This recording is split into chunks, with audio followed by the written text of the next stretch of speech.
Okay, I just wanted to make a short video of my solution to not being able to fit a Bedjet 3 into my budget.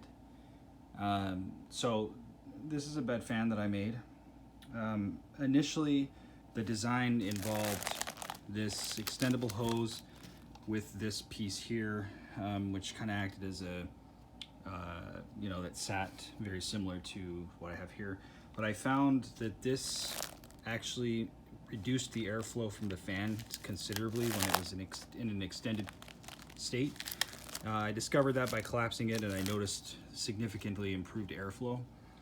But because this bed is adjustable, I needed something that was going to allow me to adjust the height of the output.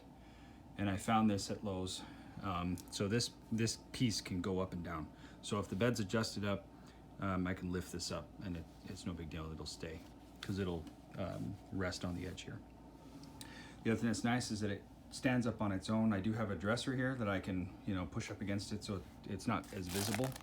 But basically, I've got it on right now, and it is blowing air. It's not, I wouldn't say it's super powerful, but it's enough that I can feel a breeze at night on my feet and my legs, which is primarily what I tend to do. Is I kick my legs out from under the sheets and the covers to try and cool off. So this is a perfect solution for what I'm needing.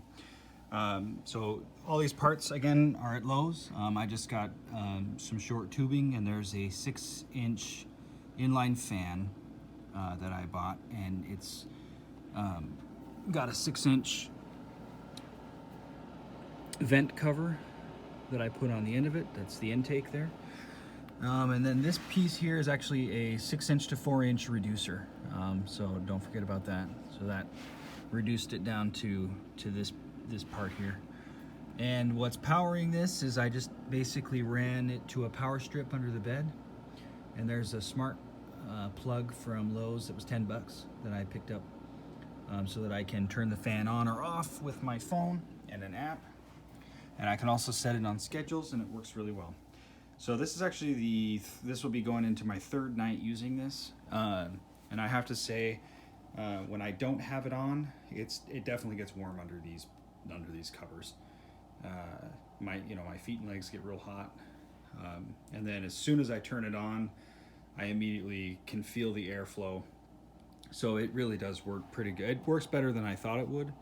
I was a little bit worried about it, especially since a Bedjet is just so incredibly expensive.